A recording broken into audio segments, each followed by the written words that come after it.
An exclusive right to buy agreement contains the same operative provisions found in an exclusive right to sell agreements. In exchange for the broker's promise to use due diligence while rendering services to comply with their end of the employment bargain, the buyer promises to pay the broker a specific fee.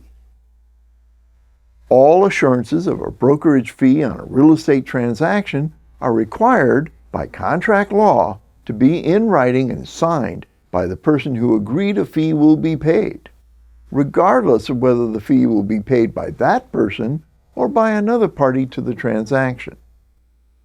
Fees are either a fixed dollar amount or a percentage of the price paid, but may be set as an hourly rate. Fixed and percentage fees are contingent fees. They're earned when the buyer enters into a binding purchase agreement during the buyer's listing period to acquire the type of property described in the buyer's listing. Buyers, like sellers, often do not enter into the purchase agreement during the term of the listing. Thus, on expiration, the buyer's broker has not earned a fee. An event triggering payment of the promised fee has not yet occurred. However, the fee provisions in a buyer's listing agreement include a safety clause, which provides added protection against a lost fee for services rendered in regard to specific properties during the listing period.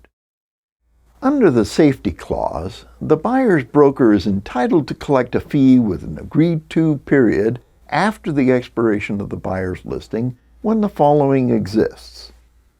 Property information was provided to the buyer by the buyer's agent during the listing period. On expiration of the listing, the buyer is handed an itemized list which identifies those properties the buyer's agent brought to the buyer's attention, as needed to perfect the broker's right to a fee. This is done with RPI Form 123, Identification of Qualifying Properties.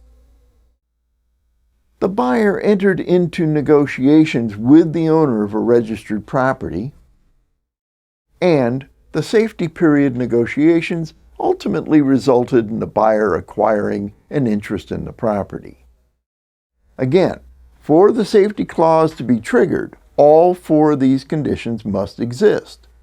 1. Information about property was given during the listing. 2.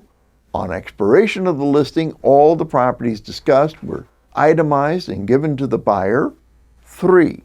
After expiration of the listing, the buyer enters into negotiations with the seller of a registered property. And 4. The buyer purchases a property before expiration of the safety period.